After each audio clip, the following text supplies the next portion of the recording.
Welcome back to another week, one and all. I'm John Iadarola. This is the Damage Report, and we are joined on this fine, fantastic Monday by the host of the Bitchuation Room, Francesca Fiorentini. Francesca, how's it going?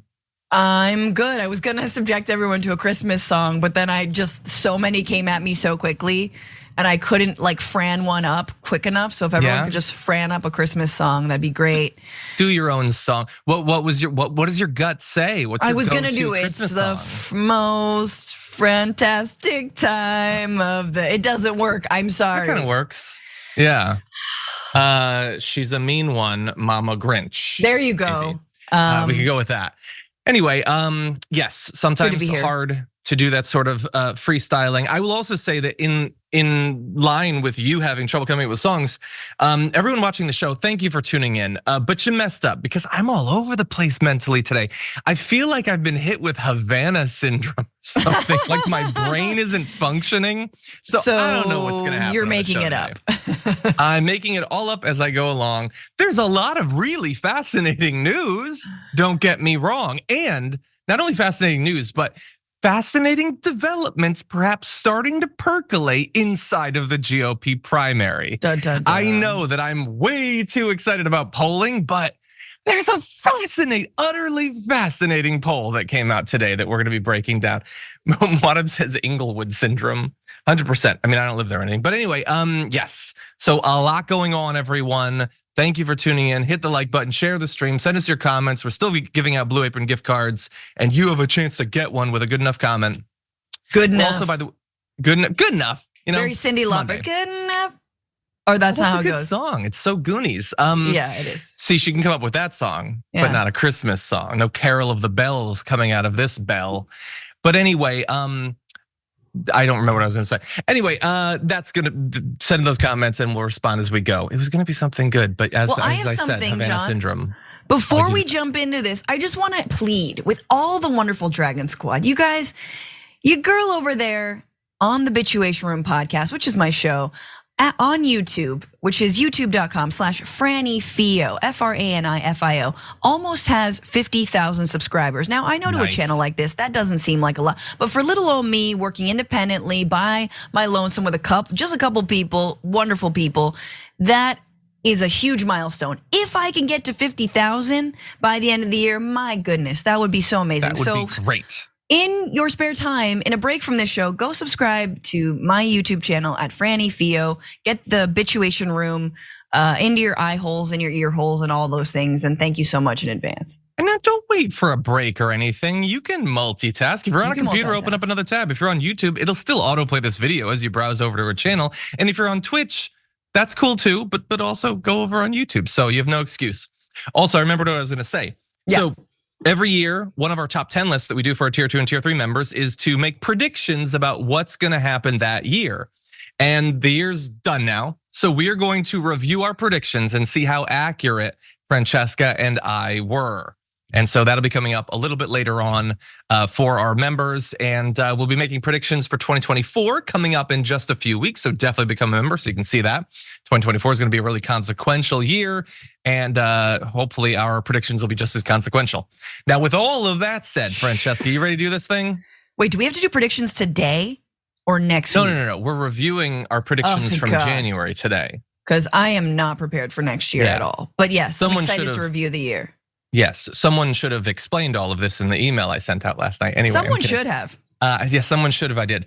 Okay, so with that said, every Monday, you never know what we're going to have had to have faced throughout the weekend. Sometimes we've got a menace. In this case, we've got a pretty bad one. Take a look.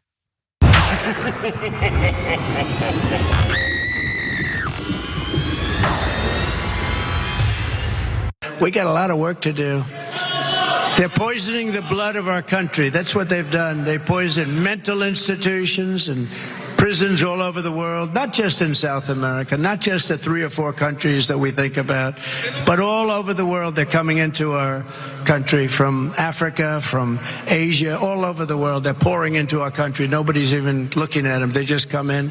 The crime is going to be tremendous. The terrorism is going to be, and then we built a tremendous piece of the wall. Yeah, so once again, Donald Trump showing that my predictions that he would never read a book in his life, not true. He has read some. They were written by fascists, and he's using little notes that he took out of there to sprinkle into his stump speeches. So once again, the blood of the nation will be poisoned by these dirty foreigners who are coming in to make you sick and probably kill you. It's a message that we have heard from Donald Trump before, from other fascists before, here and outside of the United States as well. It is designed to get the followers of these wannabe dictators to not see migrants as fully American, certainly fully human even. That is the point. And he knows that because he's used this line before, a couple months ago. And at the time it was pointed out, this is just straight Nazi language. And he chose to use it again. He liked it so much, by the way, that he put it up on Truth Social after that speech. Once again, specifically poisoning the blood of our nation, and then implying that every migrant comes from prisons and mental institutions. Not, desperate people fleeing, in some cases, the inevitable outcome of American foreign policy over the past few decades. And so this is who he is. He knows that it's Nazi language. He knows that his fans like that it's Nazi language. Francesca, what do you make of it? Yeah, he's got to one-up himself. I mean, yes, ultimately he is a Nazi. He is a white supremacist. He believes in this language, but he's Donald Trump, and he knows he's got to compete for headlines, and he can't just build the wall, or Muslim ban again. That stuff's old. No, we got to outdo ourselves. We got to outfash ourselves. We got to take the mask off even more, or put the hood on even tighter. And so you have this kind of language. And so it is simultaneously a very real call to effectively criminalize the mentally ill. That's super Nazi, right? Criminalize, of course, prisoners who've already been criminalized, but even more so, right? Say that these people are, they're discarded from society. They don't belong among us, right? They don't actually believe in, they're fundamentally backwards, right? That's part of all of that. And so he believes all that stuff, but he also knows that this is what, and again, we should be talking about this, but this is what, mainstream news is also gonna talk about. And so he is like sort of, hitting two birds with one stone in this case, and it's terrifying. We talked about Project 2025 on my show, The Bituation Room, recently, and it is, a Heritage Foundation, a right-wing think tank foundation, think tank that has laid out a plan to create Trump as a new Caesar, right, as a dictator, and he is leaning into that fully with this. And I don't know, John. I don't like. What else can we say, right? I think. Here's my question. I think this is attractive to his hardcore base, but I think to some, maybe they liked the idea that it wasn't fully out in the open. Just like people have been voting for Republicans for many, many decades. Those who paved the way for this. 100%. I think it depends on who you talk about. His base. I mean, if they wanted to demonstrate that they don't like this sort of thing, they've been provided with a few opportunities over the years. At this point, if you're still on the Trump train, it's because you like the stuff the conductor's barking at you. And this is what he has been saying, okay? And it reminds me, I was watching John Oliver from this weekend. He was talking about Elon Musk, but he was showing video of Nick Fuentes talking to some other Nazi or whatever about how normalized white supremacy has become. That was focusing on Elon Musk's effect on it with what he's done to Twitter. But look at this. This is just Nazi white supremacist stuff. That's all it is. And we'll get annoyed by it. Everyone in media, understandably, will get annoyed by it. We'll talk about it. And he'll just keep doing it because there are no significant immediate consequences for it. The Republican Party is not going to turn against him. Chris Christie, as we'll show you, might criticize him. And then that's pretty much it.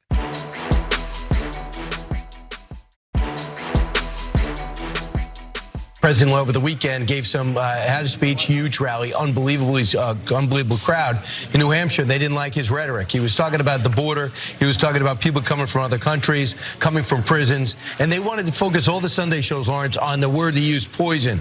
He was just trying to say, we want to keep America, America. We want to build up the border and find out who's coming in and out. And they tried to say that this language was the problem. It is a problem. It's literally Nazi speak, Brian Kilmeade. Brian Kilmeade has criticized Trump occasionally in the past. He's supposed to be, compared to other Fox hosts, a little bit reasonable, maybe a little incurious, a little ignorant in general of history and all of that. But this is at best willful ignorance about the sort of language that Trump is using. When you're talking about poisoning the blood of a nation, that's just straight Hitler stuff. That's all it is. I'm sorry. He's just talking about the border. That's all. Why do you get so mad? He wants to solve problems. So he says final solution. Why are you getting down on him on language? Language matters, buddy. It definitely matters in this case. And in particular, the brushing off of trying to smear all migrants as being people who broke out of the insane asylum or that got out of prison somehow. This, again, because everything has to be a conspiracy theory. Every single migrant is not coming to America perhaps to safeguard their life or have better economic opportunities or make a better life for their kids. No, they've all been let out of prisons across Latin and South America and then shipped to the border. Because everything has to be the craziest, most conspiratorial version of itself. But just in case, John, you thought it was about the Americas, he made sure to include Asia and Africa as well. He is racist against all of them, and he's, ginning up xenophobia against anyone who isn't white. To say nothing of the Asians, Africans, and Latinos who are American. US born or naturalized or live here or just like. It is, it's dangerous. And I can't, because I always go here, because we are still in the midst of a war raging on Gaza. I can't help but think about language, right? And this conversation over language as people criticize the Israeli government and say, I believe in Palestinian human rights, and are then told that that language is somehow anti-Semitic.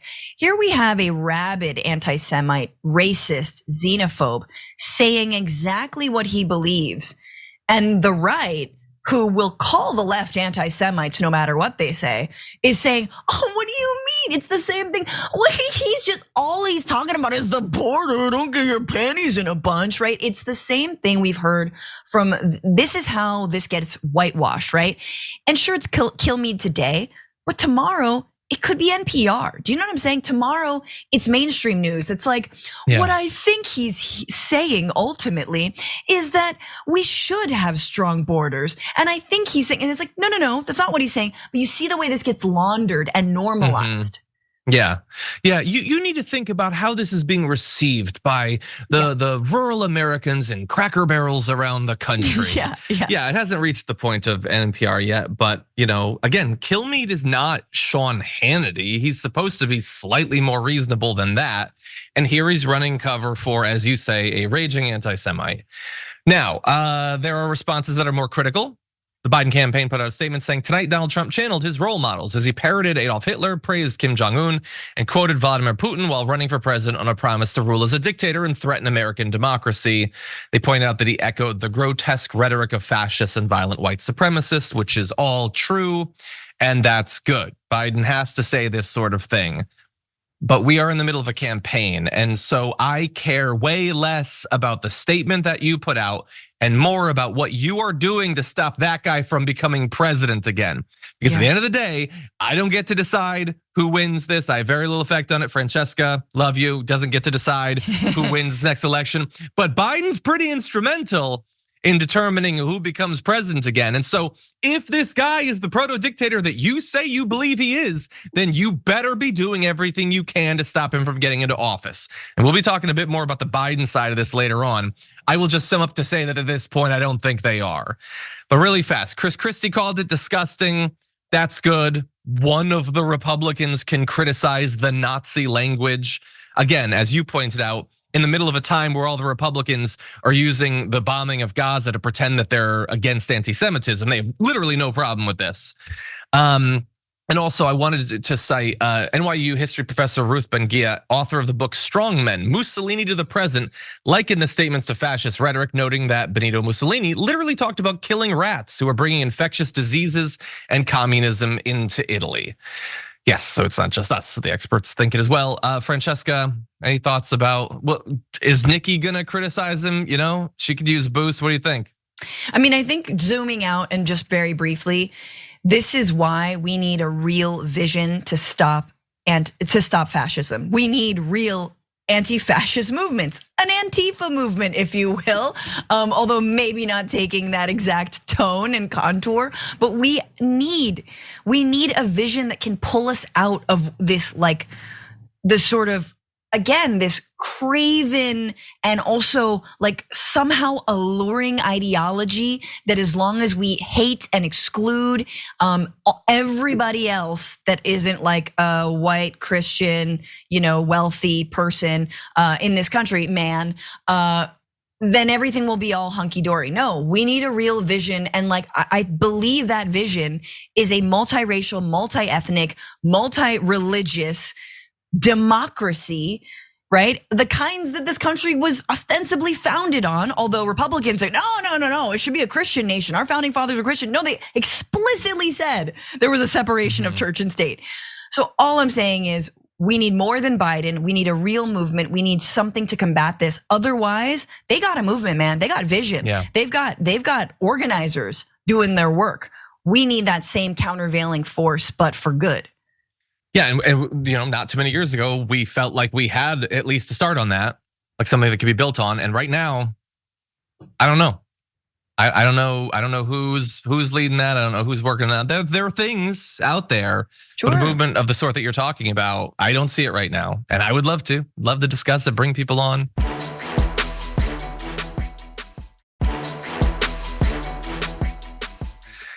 Anyway, I want to get to some of the other disturbing comments that were made at this speech. Let's jump to this next video. And remember this, Joe Biden is a threat to democracy. He's a threat.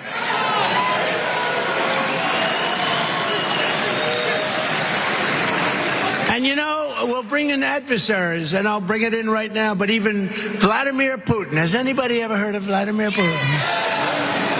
Of Russia says that Biden's, and this is a quote, politically motivated persecution of his political rival is very good for Russia because it shows the rottenness of the American political system, which cannot pretend to teach others about democracy. So, we talk about democracy, but the whole world is watching the persecution of a political opponent that's kicking his ass. It's an amazing thing.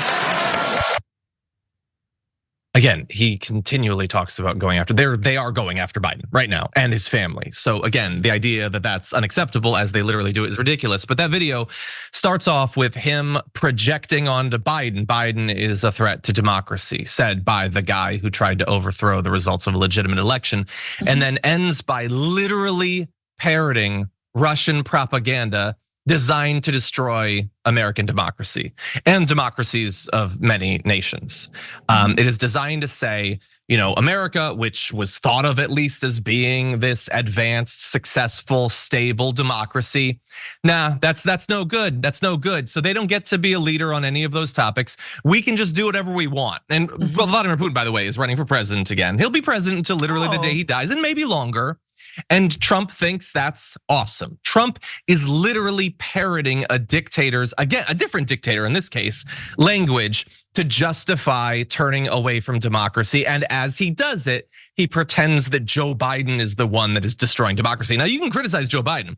The fact that Joe Biden is presiding over a Democratic Party that's pretending that it doesn't have to conduct primaries, that's effectively killing the primary process, I think that is totally worthy of criticism. But the idea that that is equivalent to literally trying to murder Mike Pence and overturn the results of elections seems a little ridiculous. Francesca, what do you think? And this is where the Republican Party, I think, has been headed for a long time. And it actually is how the Senate is structured, which is completely unrepresentative of the people in this country, to say nothing of the Electoral College. But they worship the likes of Viktor Orban in Hungary, right? They worship Xi Jinping. They worship these leaders that, want to be dictators for life, that believe that, as in Orban's case, democracy has failed. These so-called quote unquote Western democracies with their, pluralistic societies that are inclusive and, inclusive of people of all races and religions and genders and identities. No, all that has failed. That project has failed. We need to move toward, Christian nationalist hegemony, as if that wasn't already the case. And we should just lean into that. We should just accept it and embrace it. And that's what the right wants to do in this country. all that other stuff has failed. Now it's our turn to do fascism, and we have to prevent that and stop that. But that's exactly what Putin wants. And again, this is not to fearmonger on Putin's hiding behind every corner. No. But that is part of the way that they strategically undermine a lot of, Western democracies that are like trying to have free and fair elections. It's like, it's different levels of propaganda. This is definitely the ideological level of propaganda, convincing you that, democracy is a done deal. Let's just go with fascism now. By the way, you cite the people who be like, oh, you're trying to make everything about Vladimir Putin. I didn't put a Putin quote in his teleprompter. That was him and his team. He's the guy who literally quoted Vladimir Putin, okay? You can understand why we would be a little bit concerned about that. I don't think that, the chalkboard line connecting those two is all that long when he's the one specifically quoting him in his quest to destroy democracy. Now, we're gonna press on with it just a little bit more because it's some very good stuff. So let's jump to this next video. We will restore law and order to our communities, and I will direct a completely overhauled DOJ to investigate every radical, out of control, fake, crooked prosecutor in America for their illegal, racist, in reverse enforcement of the law. I am also going to indemnify all police officers. This is a big thing, and it's a brand new thing, and I think it's so important. I'm going to indemnify through the federal government all police officers and law enforcement officials throughout the United States from being destroyed by the radical left for taking strong actions against crime. Terrifying. Okay, so there's a lot there that I don't understand. I don't think most rational thinking people understand how exactly that's supposed to work. But the idea is that through whatever mechanism, whether constitutional or not, Trump is going to effectively stop cops, police stations, I don't know, law enforcement from being sued, from being brought up on charges.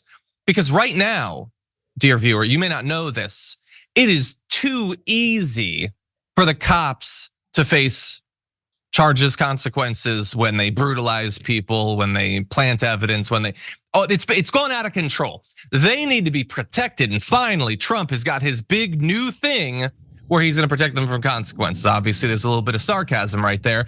And by the way, if the point of this is not clear enough, the racism in reverse thing really sells it. He thinks that cops have not been free enough yet to brutalize people of color, and he's going to create some sort of legal mechanism that will make it easier for them to do that without facing any scrutiny. Francesca? This is terrifying. This is by far the most terrifying point, I think, in this rally speech thus far, because we remember, I can't remember the exact percentage, but it was a pretty hefty. I'm thinking we flirted with 30% of the January 6th rioters having either been in law enforcement or the military, or currently in the active military or law enforcement from around the country. Like, this is where this whole you crazy progressive leftists talking about your fascism are really on one. No, we're not. See, because that's how it happens. When you actually have the military under your control, or people who are former military who are armed to the teeth, your effective brown shirts, which he did have in the Proud Boys on January 6th. Like, we keep on saying that won't happen again, but how? How are we actually protecting ourselves? And especially when we also have a current president who believes that any attempts at real change in police forces across this country to make sure that there aren't white supremacists within the ranks. And part of that is making sure there's accountability, because honestly, this is where racists go to hide so they can crack skulls of Black Americans, right? What are we doing on a national level to pivot away from that, to de-radicalize, guys, we see what happens. Israel is a very different case, but the right in this country worships Israel because the military and civil society are one in the same, right? It is a very militaristic society in large part, and they love that for this country. They want that for this country, and that is something that terrifies me and should terrify everybody, that we do not want. So, man, again, speaking of another vision, another ideology, we really need to rethink how the police and how the military are treated in this country. And I don't mean like they don't care about vets. Sorry to go off. They don't care about veterans. They don't care about taking care of them after sending them off to fight wars. They don't care about PTSD. They don't care about the VA. No, they want to privatize that. They want to rescind people's medications. They want to, whatever. They want to ignore their mental illness, especially if they're homeless. Oh, screw that. How many vets are homeless? How many vets commit suicide every day? No. That's all real stuff. They just want them as emblems for strong men and authoritarianism. Yeah, well, again, I would say the vets, so the cops in a lot of cases, remember how they treated the cops that weren't in the crowd on January 6th, are much like, they're like babies. They're not people, they're tools. They're rhetorical tools, maybe weapons to be deployed against out groups. And then once they've accomplished their goal, that's it. Let alone if they ever turn against the regime, then instantly bash their head in with a flagpole. They're not actually people worthy of respect. They're tools to be deployed for your political ends. Now, Mike, I apologize, but I want to play the last video because it ties into the hypocrisy as well as the focus on changing law enforcement. Let's jump into the Selena Habba video. That is what they do. They hide what they've done by going after Trump. Look at the shiny ball, everybody. Don't look at us.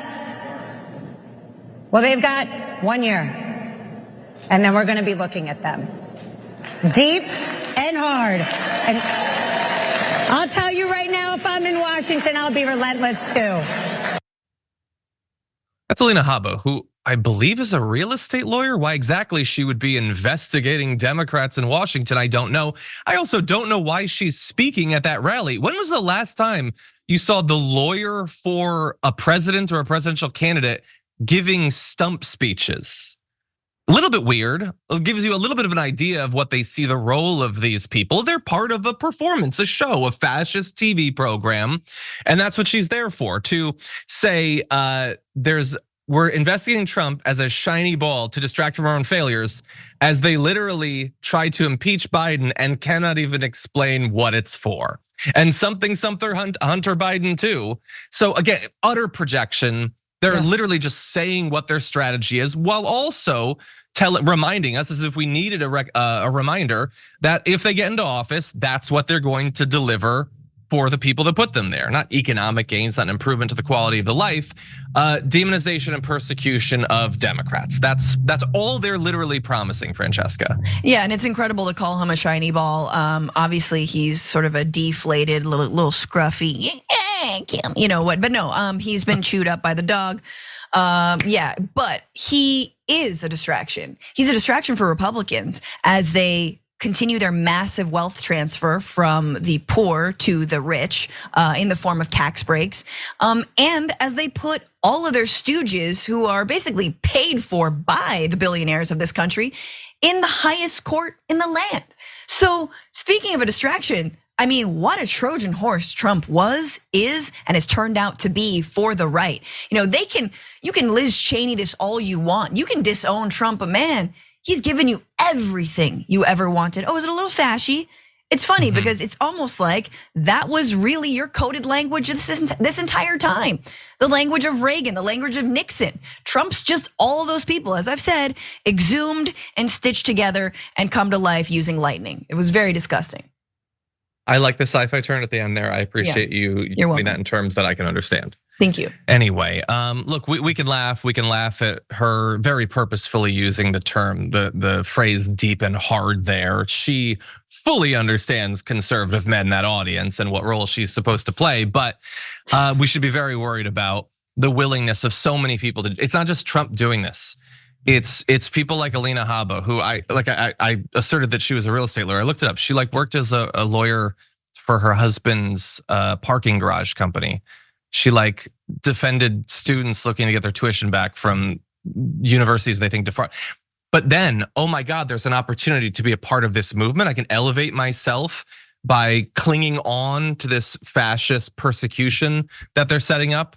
This is how a democracy falls, not because of one overinflated blowhard, but because of a willingness of a bunch of people who know better or should know better to help dig the grave for a democracy. We're gonna take our first break. Everyone don't go anywhere. We'll be right back.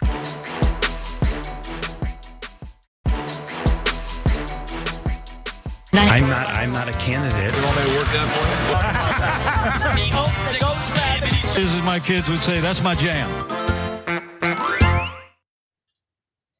Dramatic news in the GOP primary. That's Trump right over there. He's been very busy lately, posting polls on Truth Social. He always does that, and today was no exception. He was posting this one showing him leading in the Nevada caucus. He's up by 60 points on Ron DeSantis, so you can understand why he'd be enthusiastic about that. You'll also probably understand why he weirdly left one of the polls out.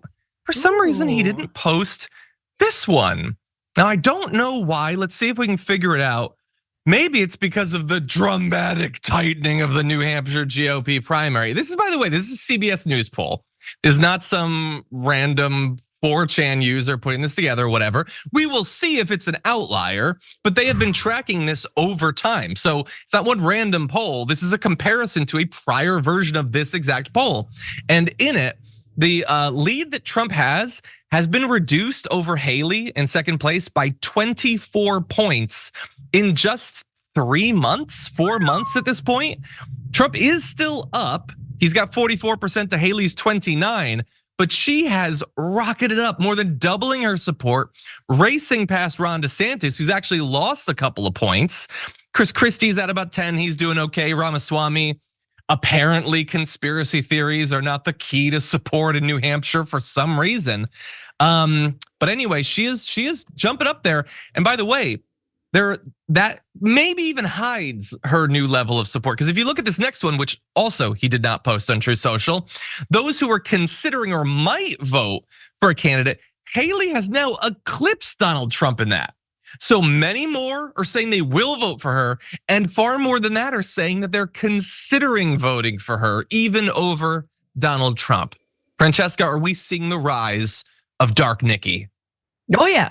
I mean, she would really like argue with that characterization. She wants to remind you she is definitely white aspiring and not actually Indian American. But yeah, she's been rising thanks to Koch brother money and other like actual dark money supporting her, some right-wing billionaires. She is, but it is an interesting moment. Like, and I think, and this is where I will say, it does matter here that it's not DeSantis, it's not Ramaswamy, right? It's someone who is a career politician, who does have more experience, whose language is far more tempered when it comes to things like, let's say, abortion rights. She has said, yeah, I'm for a federal ban, but it will never happen. A little bit, i.e., I'm not gonna push for it, right? Yeah. She is a more tempered, back to kind of like old school conservative Republican. Now, obviously, Trump is still leading, but it's not insignificant that this is number 2. It shows also that I think some of the people who voted for Biden, because there is a Republican in the race that is, again, doesn't have 91 criminal counts hanging over him and is actually like making some sense, and his brain's like, her brain is, in her skull, like, she's a lot more appetizing. And I think it is not insignificant that this is the person. It's not fake anti-woke Ron DeSantis. It's not, Trump wannabe Ramaswamy. It's Nikki Haley. Yeah, and she, by the way, she's not the person that I would pick. I think Chris Christie is more reasonable than her, and also still more willing to criticize Trump. She's started to do that a bit more, remembering that she was the person who didn't want to kick sideways. And also, let's bear in mind, she would be a disaster on foreign policy. She is, like they said, she's Dick Cheney, basically. But she at least seems to think that government is a serious thing. She seems to think that knowing what's going on matters. She comes to, what, from my point of view, many of the wrong conclusions on these issues, and she's wildly, out of line with, current American thought about things like abortion, as you pointed out.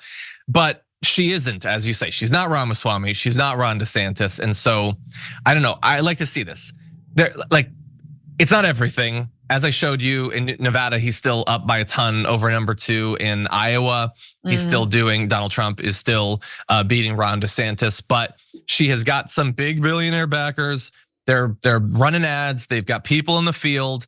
And as more of these start to come out, if she wins in New Hampshire, is a very close second, then you could see a boost going in to future elections. So stay tuned for that. But right now, if you want to get ready with graphic 5, we need to talk about one other aspect of this. Another week, more polls for Joe Biden, and suddenly the polls are looking bad. Still really, really bad. His approval rating has fallen to the lowest level since he took office. It's at 34%. Independents have him at 24% approval. And Trump, oddly enough, now has the largest lead ever in the Real Clear Politics polling average over Joe Biden. So, and look at the blue line on that thing, just nosediving. But I don't want you to worry too much because there's dramatic news in this area. Joe Biden now is reportedly increasingly frustrated by his dismal poll numbers. So what are we all worried about? He's mad too.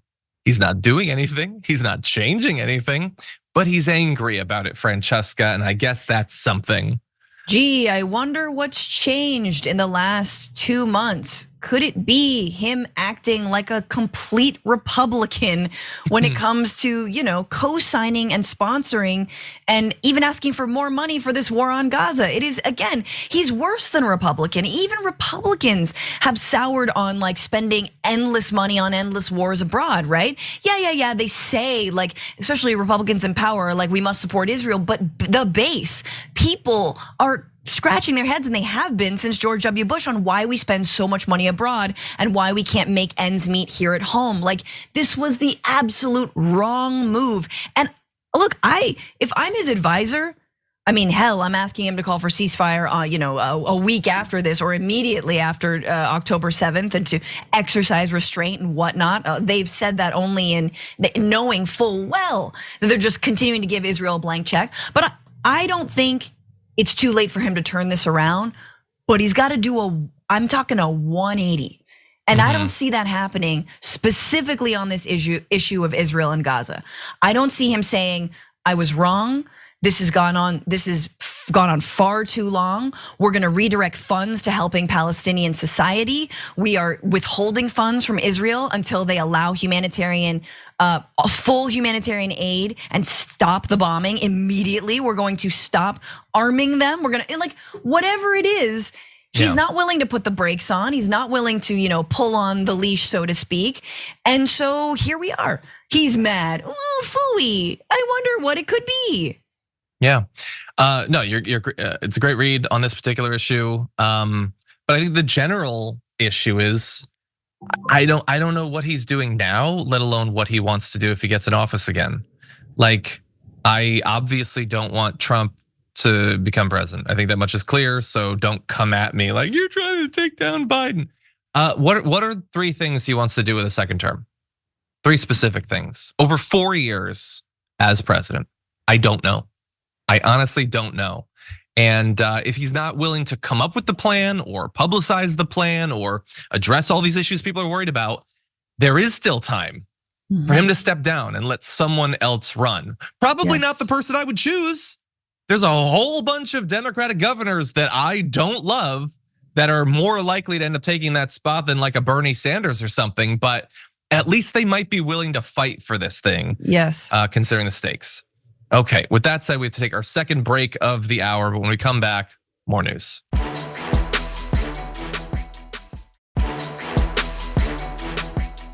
If you're just joining us now, please hit that like button because we've got more to talk about, starting with this. So I say that on that last debate stage to a bunch of Republicans that are shaking in their boots. These are the things you're not supposed to say in the Republican Party even today. And then you get the mainstream media. You got this character Van Jones on CNN afterwards saying, this is the rise of an American demagogue who's going to live 50 years longer than Trump. This is dangerous. I am shaking. That's what he says. Just shut the fuck up. At a certain point, just shut the fuck up. Van Jones at CNN. Yeah, it says a lot about the audience that drew a positive reaction Look, I don't agree with Van Jones on quite a bit, by the way, but I think he is right to criticize Ramaswamy. Ramaswamy is an intelligent guy who knows exactly what grift he is running, literally on the people cheering him right there. His embrace of conspiracy theories that he definitely doesn't believe in, his embrace of people like Alex Jones that he definitely looks down on. He did it knowingly to get people like that to cheer for him. And Van Jones does what any reasonable person has to, which is to criticize him. And his response is, shut the F up. And everyone in the audience lost it. That's not clever. That's not like a burn. You can say that in response to literally any comment. It takes no thought. It takes no intelligence. Why were they freaking out, like bruising their hands to cheer for that?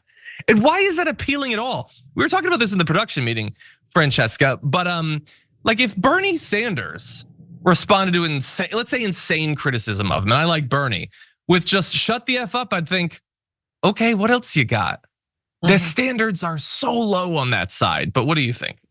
I mean, I do think it's an interesting tactic just in general to go after pundits and, people who speak about you in your campaign, right? Like normally, I think a lot of politicians rise above that. I think Bernie Sanders, you've never heard him in a stump speech say, and then CNN said I was a socialist. Like we almost wanted him to because he actually believes in, things like democracy and like helping, the poor and working class and all the stuff. But like, it's a right-wing tack, right? It's a right-wing tack to pull out. Now, Van Jones, he is a pretty big celebrity. He can take it, it's fine. But again, Trump has tweeted at, random journalists, right? He's destroyed people's lives and careers. One of those people actually was Megyn Kelly, ironically, who's sort of, comes back for more when it comes to the far right, demonizing her. But I do think that what Ramaswamy has said is scary. I don't think he's gonna continue to be a threat. I think his star will fade after this.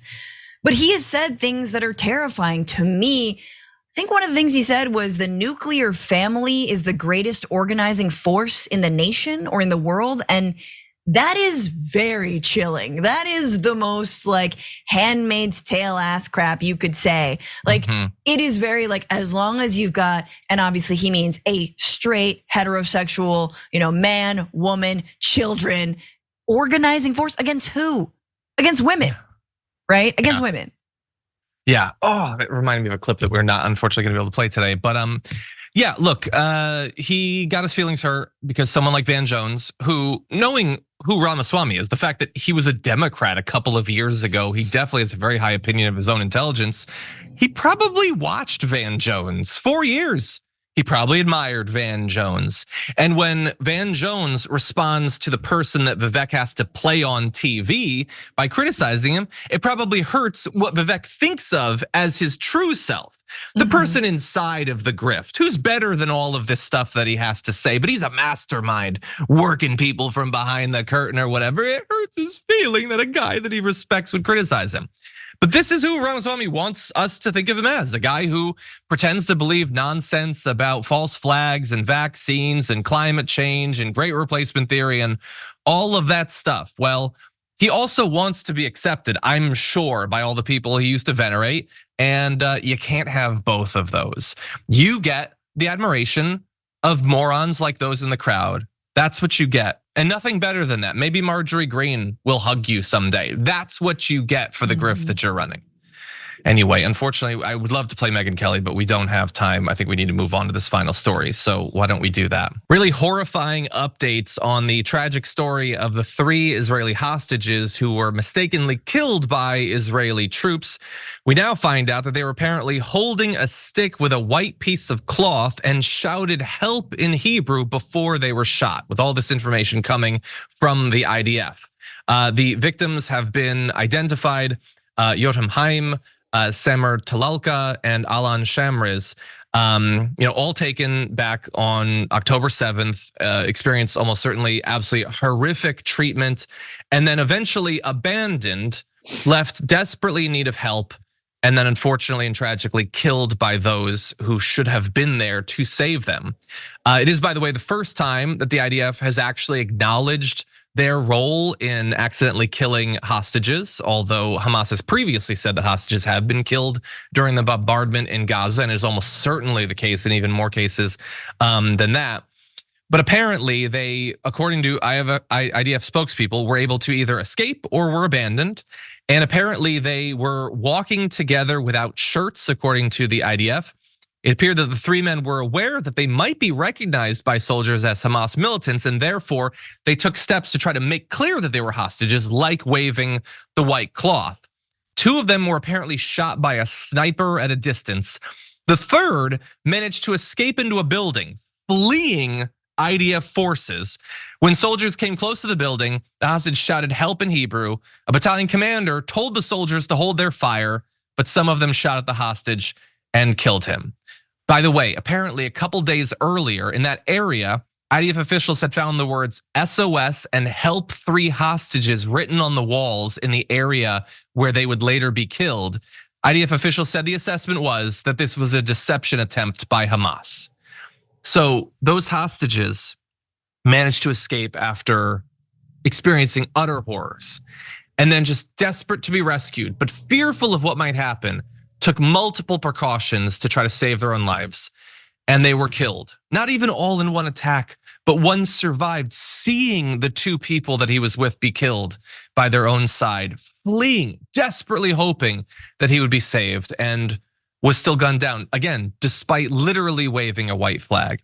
Francesca, what do you make of this? Yeah, I mean, it's completely devastating, and I think it clues you into the way the IDF operates. You know, we're being told that the IDF takes pains to avoid civilian casualties, especially people who are unarmed, right? Shouting in Hebrew. I'm sorry, the American police might like a word, right? Like, this is the kind of stuff you see here. Like, are you this? I'm sorry, how have they not been told or trained that there could be hostages in the area? They're shouting in Hebrew. You think it's a trap? You think a Hamas fighter trained in Hebrew, which they don't speak, has an impeccable Hebrew accent, screaming help without a shirt and a white flag, and you snipe them to death? Like, wild story, and it clues you into how little the IDF cares about human life, including the lives of Israeli hostages. Yeah, and look, even if you want to just talk about outside this particular case, like, this is the situation that has been created with the strategy by the Israeli military as it's been prosecuted, that on the one hand, maybe hostages are being blown to pieces, crushed in buildings that are being bombed. It's almost certainly the case and is horrible to even think about. But then even with the free movement of soldiers, they can't be saved when they are either abandoned or heroically free themselves from their captivity. Just absolutely, I cannot imagine what the families and friends of those hostages must be thinking right now. All they had done for months now is desperately hope that their loved one could be returned to them. And now to find out that not only did they die, but in this particular, almost unthinkable way. And by the way, I wanna remind everyone, I'm sure sometime this week we'll be talking about new updated numbers for those civilians who've been killed in Gaza. But there was one particular story that I saw in the New York Times of one particular clan in Gaza that has lost more than 100 members. An extended family unit, effectively, that has lost dozens and dozens and dozens of members. I literally do not know what to say in light of that. The horror that's not in the past. We're not just looking back on what has happened. It is still happening, literally as we broadcast. Bombs are being dropped, people are being shot. People are fleeing their homes. If there's anyone left to flee their homes, since more than 90% already have had to, it's just our job to follow things like this. And yet it reaches a point where literally nothing can prepare you for the cosmic scale of the human horrors that are playing out right now. Absolutely. I would just ask, Francesca. Just don't turn away, and keep calling. I know Congress is taking their recess. Let's call, leave messages, write letters. The thing we can do for Gazans is not forget them and to continue to protest. 100%. Okay, unfortunately, that's all the time we have for the first hour of the show. There's a lot more to come in the aftermath, everybody. So assuming you're watching live, we'll see you on the other side.